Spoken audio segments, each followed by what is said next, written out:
Good morning and happy Monday. I am so glad you guys could join me today. First off, I'm super excited because I got up basically on time today, by minimum, the latest that I wanted to wake up, which was 7 a.m. So, first off, I already know that my day is going to get off to a good start. That was a part of my growth plan was to start getting up earlier because you get more done when you get up earlier. Like last Monday, I was out the house by 6:30 a.m. I'm trying to get back to that and trying to beat that goal again so that I'm able to start getting up earlier and earlier because I used to be a very effective morning person, and it just seems like the older I got that it became harder and harder. And I just was like, you know what? I can't get up earlier than 8 o'clock. I don't want to. 7:30 at the very earliest, and then it was like just 8, and so on and so forth. But what that was is that I was just building a habit. So for so many years while I was in grade school, high school, college, I was waking up early effortlessly. I would say it started to get a little bit harder as I got away from college, but like I said, more so it's a mental thing. Like I tell you guys about everything. If you tell yourself you can't do something, then it's gonna make it harder for you to do it because your conscious mind is what gives orders. Your subconscious is the control center. Your subconscious is not going to disagree with you. It's just going to say, okay, consciously you told me that you can't do this. All right, I'm going to take that as face value and I'll agree with you and I'm going to allow you to think that you can't do it. So, just a little bit of knowledge in regards to how your brain works, and it's definitely important what you feed to it because anything is possible, anything can be done. It's just that we have to believe that it can be done. Okay, so that's what my focus has been last week and this week. This week's postcard. I kind of gave you some extra material there, didn't I? This week's postcard is on just victimizing ourselves after certain things happen and using that as a reason to be a victim our whole lives. So, people who consider themselves victims of their circumstances will always remain victims unless they develop a greater vision for their life. Okay, so I really like today's topic, as I like most topics that we do, because I've had to tell people close to me, per se, uh, countless times that, okay, well, every time I talk to you, you're saying, well, this happened, and this is why I can't do this, and this is why I can't do that. Okay, but how long are you going to use that as a crutch? You get what I'm saying? Like, we're all adults.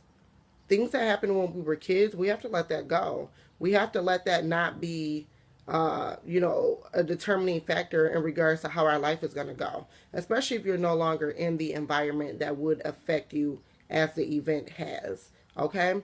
I'm not saying that, I'm not trying to de-victimize people that serious things have happened to, but even those that serious things, I mean, and I'm not really going to go into it because I think you guys have your different factors of what will be considered serious or not, but you know even those type of things that would be considered something that's serious or heinous, you cannot let that affect you your whole life.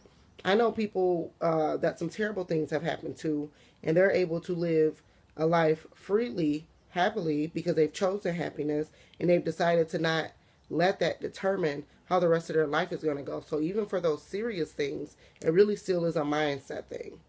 You have some people that'll either go to counseling, they look to spirituality, and I think those two are the biggest factors. I think the spirituality one being the biggest thing because your mindset really controls. Like I just gave you that snippet about how the conscious and subconscious works. That really controls how you're going to deal with it going forward. And it really is a choice, whether you want to believe that or not, whether you want to accept that or not. So, in regards to business, because business is my forte, that is why I'm here.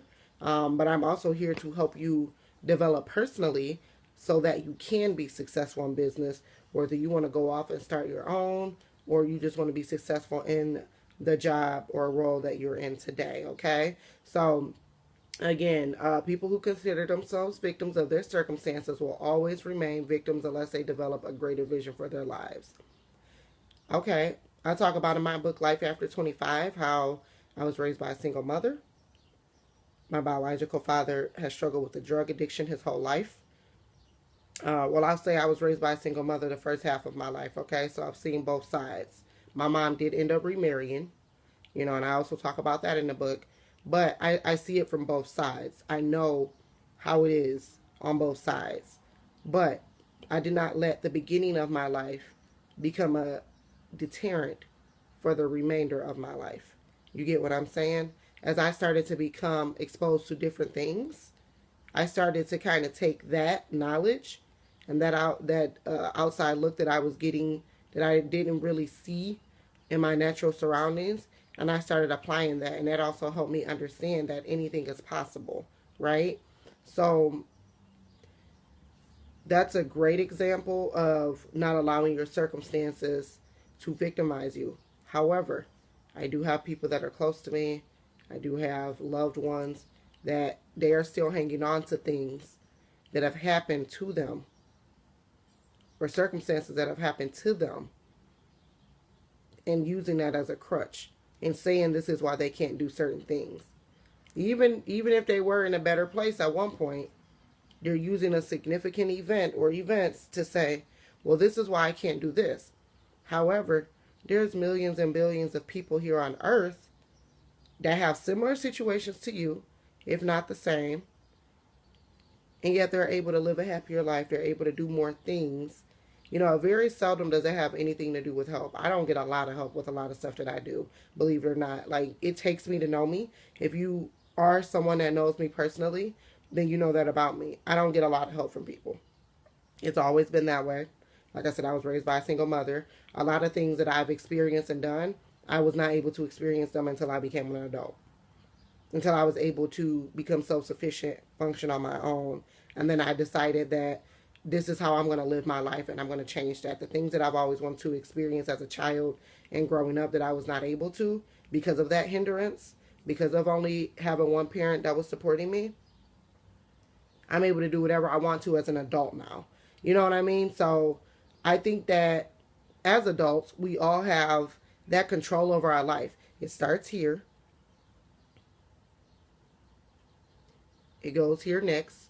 So what we put out into the world, the tongue is a powerful tool. If we tell ourselves we can't do something, if we allow ourselves to continue to think that we're victims, then it's not going to happen. And it ends here. And I say that not in a symbolization of fighting physically, but it's a mental fight. It's an endurance. It's a perseverance. You have to be a fighter because things are going to come up. Things come up with me all the time.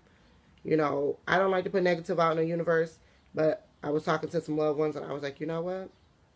Last week was rough, but this week will be better. And I'm just sharing that with you guys. This week will be better. It will be a better week because I'm going to start the week out affirming how my week's going to go and what's going to happen like I've done before, and I know that it works. So at some point I got off track last week for whatever reason, and then more and more things that I would convey as negative kept happening to me. And I was just like, what the heck is going on? I feel like I'm in my early 20s where I didn't realize that what I put out into the universe will come back to me tenfold. And I was just like, what happened? Because I'm not even a person that, you know what I mean, like puts things out there. But sometimes it's not even a matter of us putting something out there. We might be around someone that has brought negative vibes, like I said, blocking out that negative energy. So at some point, somebody might have fed me something negative and I might have let it manifest, and then it started to create something in my life. And it seems like everything in the world happened last week to me. So I'm like, and that's an exaggeration, but you get what I'm saying. I'm like, whoa, wait, what happened? So I took some time and some couple days to evaluate, reflect, plan how my week was going to go this week, decide that I'm not going to be a victim just because my week went a certain way last week, and just decide and remember that I can do something about this and I can change how the following week is going to go. Instead of feeling like, oh my God, woe is me, all this stuff happened, how am I going to do this? This is a setback. Okay. Complaining will get you nowhere. If you complain, you will remain. So The thing is that you have to allow yourself to be able to come out of that funk when things do happen.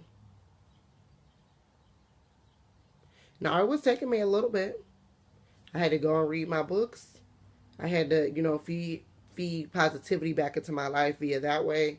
My books reminded me that a lot of it is mental. That's why I'm always constantly reading things like that, because just like I'm telling you guys, I need that reminder as well. And again, that's why this is called Get Motivated with Misha. We're getting motivated together. So this week, I want you guys to find something, whether it's a book, audio, podcast, whatever it may be. And I've also suggested this in prior videos. Find at least one thing that you can lean on throughout the week, that when things do happen and they come up, it can kind of whip you back into shape and remind you of why you're doing what you're doing and why you need to stay focused and not allow the situation to victimize you. So find a book, audio, podcast, sermon, quote, affirmation. Remember, I told you guys to come up with that affirmation. That can be used as that. Take a look at your growth plans that I'm assuming that you did start to create. Find something to help you stay on track so that you're not victimizing yourself and you're not allowing events, situations, or people to hinder you, and to constantly remind you of that greater vision for your life. If you have a vision board, that's excellent, because that's something that you're supposed to be looking at every day, right? If you have any questions or concerns on how to combat this, how to get help with this, definitely shoot me a message. I have an open door policy. My door is always open. I hope that you guys have a wonderful and successful week. I know you will. I will as well. And if you haven't already, definitely order my book, Life After 25. It's a great gift. Easter just passed. Mother's Day is coming up. I know we're rolling into the season of holidays. These are great items to put inside of baskets. Just great items to gift all together, whether it's to your younger sister, your daughters, your friends. This is a great book to have, because I talk about a lot of different topics, my take on my personal experiences, and I also talk a lot about my childhood and how I became who I am today. Okay, all of these things I felt needed to be talked about, because as I started to go through my quarter life crisis, these are things that I began to reflect on in my life as I decided, who is it that I really was, and if I wasn't who I wanted to be, who was I going to become? Okay, and that is something that if you guys haven't figured that out, you definitely need to. So this book definitely is a great tool. My first book is a great guide to go along with that. I've had a lot of people buying both of them together if they don't already have the book. It's a great Stay Ambitious, Stay Motivated guide. Obviously, we also have the t-shirts to go along with that. And I am running a special that I am going to post later. I do have 4 Stay Ambitious, Stay Motivated boxes that will be for sale. It will include the t-shirt in either a medium or a large. You will get both copies of the book. Both books will be autographed. A bookmark will come with it, and it will be for a great price. So you'll get a deal for ordering a box set, okay? So you'll be seeing a post about that. We will be continuing the Stay Ambitious, Stay Motivated, Life After 25 discussion. I will be doing my last radio show before I move on Saturday. So definitely be keeping an eye out for that. I'll probably Facebook Live it like I always do. The Facebook Live may be on my personal Facebook account, so you are free to request me.